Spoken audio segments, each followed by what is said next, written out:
Christian here, and here is my annual March update video.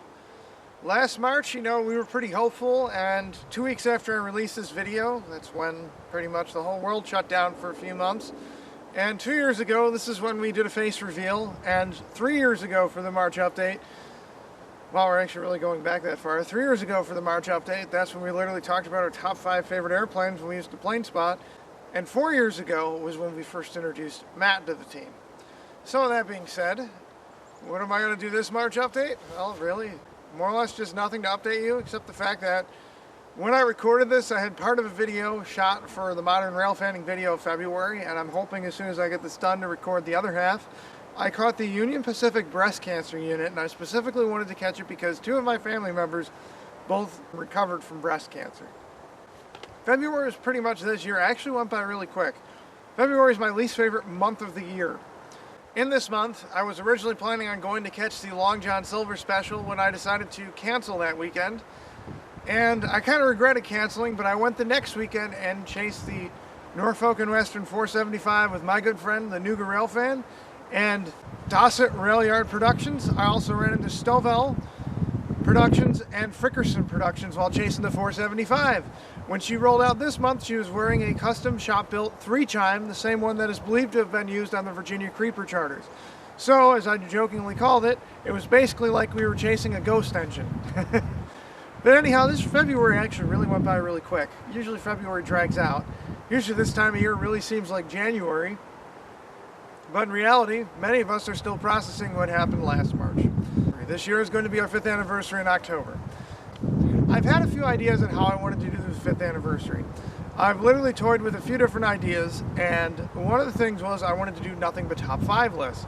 I realized if I do this for the 5th anniversary video, we'll be here for hours. So each update video this year, I'm going to try and provide my top 5.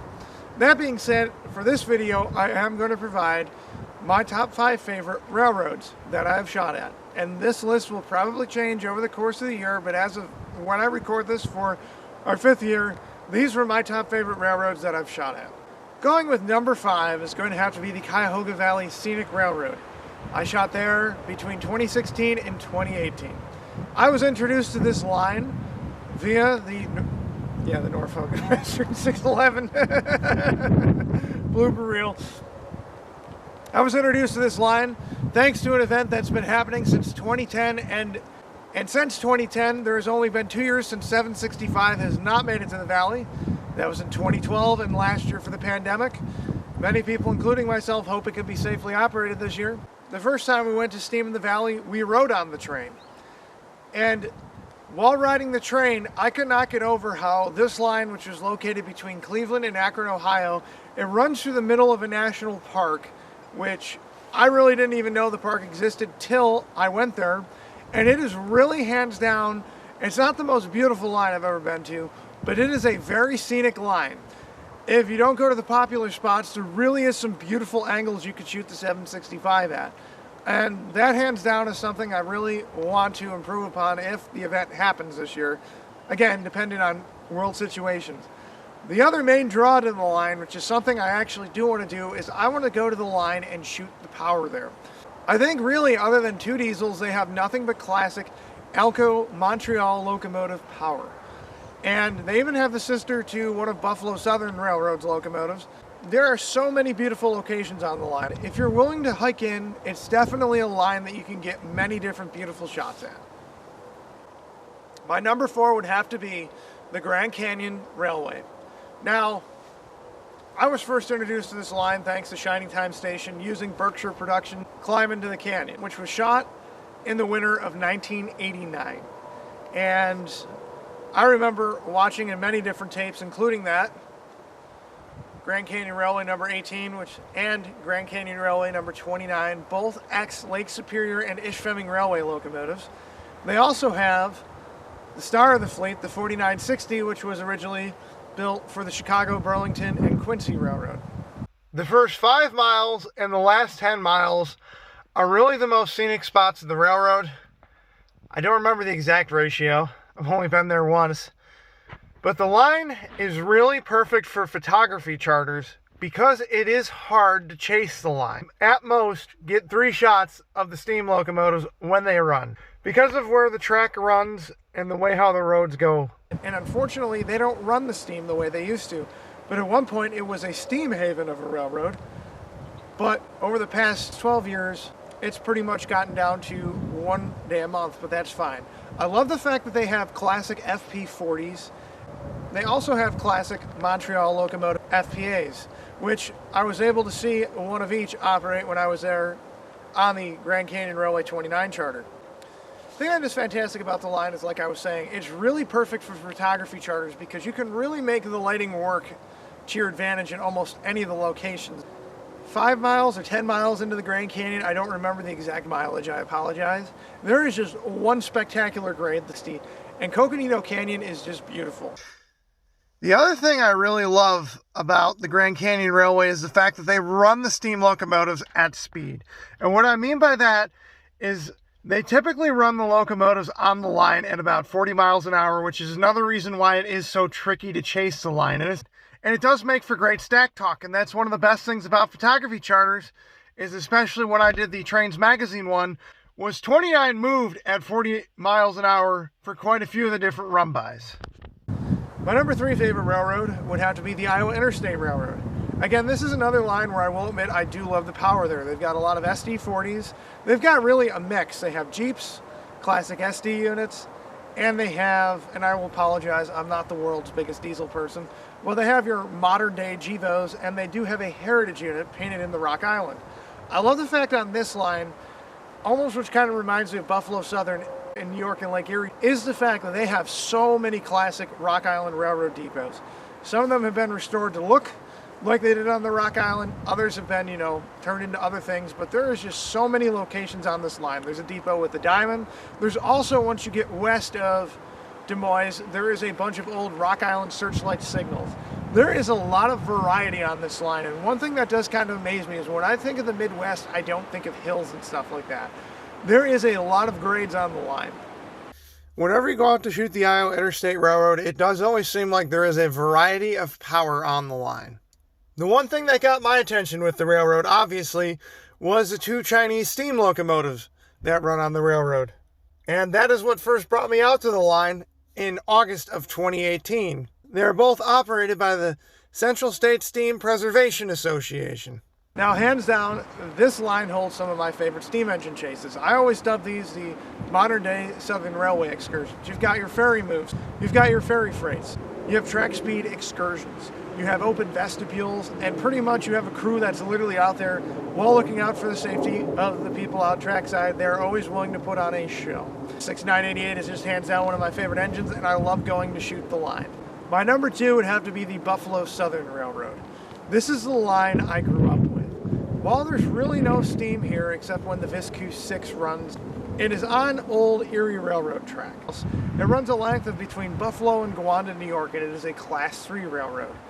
But it is another scenic line in my opinion. It is too bad in a way, without sounding like a foamer, that they don't have a steam engine other than the Vis Q6, because there is also a lot of grades there. And they have a classic mix of Alco and MLW locomotives. Now, I remember as a kid watching 5010 and 2010. 2010 is my favorite diesel locomotive, and someday I would love to see her run again. I've definitely also gotten to see the return of 1847 and 4212. There's a lot of variety on the line. There is some depots on the line. There's a lot of trestles. There's just a lot of variety here. And it's another line that you can really make to work to your advantage lighting-wise. There is a few classic signals. Unfortunately, none of them, to my knowledge, are in operation. But one thing's for sure, I do love chasing the line when I do get to get out and chase it. My number one favorite railroad shouldn't come off as a surprise to any of you, and it is the Reading and Northern. Since going there in 2017, hands down to me, there is no other line like it in the United States. Starting off in the 80s, it uses an eccentric mix of classic EMD power. And they have got about 300 miles of trackage. Where a lot of the lines I mentioned were short lines, this line really is continuing to expand. And since the beginning, they've pretty much had a steam program. You've got many different grades on this line, many different sceneries. You literally can go from city to suburb to town to borough, you name it, whatever. It literally, the line is just amazing. There's tunnels, there's bridges, there's one high bridge that I still would love to get a shot at. This line, legit for the average rail fan, is just amazing. And the queen of the line as of right now is the Reading and Northern 425, a 462 Pacific that has been heavily modified to look almost like a Reading engine, but it's got its own style and taste to it. And this locomotive, hands down, is one of my favorite steam locomotives to chase. And working on those lines, it is just amazing. Every time I go out there, I always find new spots to shoot at. Even in the Lehigh Gorge, where I was trying to figure out new spots and new inspirations, it's amazing how many spots on the line there is. And the thing is, I have yet to get tired of going down there to chase. And on the horizon is the return of the Reading 2102, which I am not the world's biggest fan of, but I am looking forward to it because that is another big northern, and it is going to hands down be the closest northern operational. And it is just, like I said, a beautiful line. There is some classic depots on the line, and they also too have a volunteer organization ran steam locomotive on their line, the 113. But it is, the variety is just amazing. You can never go wrong on that line, and 425 always puts on a show, as do the diesel locomotives. You really get to hear both steam and diesel work. Now, a lot of these lines I talked about do have grades, and you do hear that, but in my honest opinion, the Reading and Northern just has some of the best spots to shoot at. That being said, that was my top 5 favorite railroad video.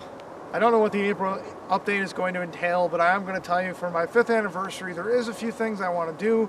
I want to include more of these top 5 videos. I do have a few ideas to celebrate my 5th anniversary. I thank all of you. I hope you all continue to enjoy my videos. And what are we looking forward to in March? There's probably going to be some Modern Railfanning. If not, if nothing is of interest to grab me to go out trackside, I can tell you this, if nothing happens, as of right now, our first big adventure of the year is going to happen, and there is another adventure planned for March. But if there's anything 2020 taught me, it's the state of the world is changing and nothing is solid.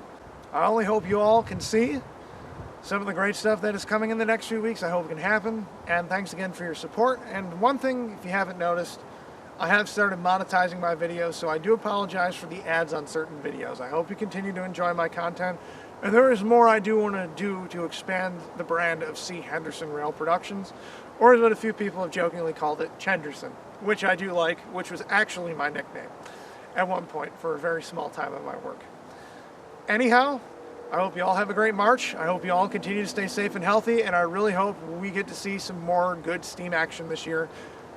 I hope I took my last planned visit to Strasburg now for a while. As much as I love the line, I hope we can get a variety of other stuff.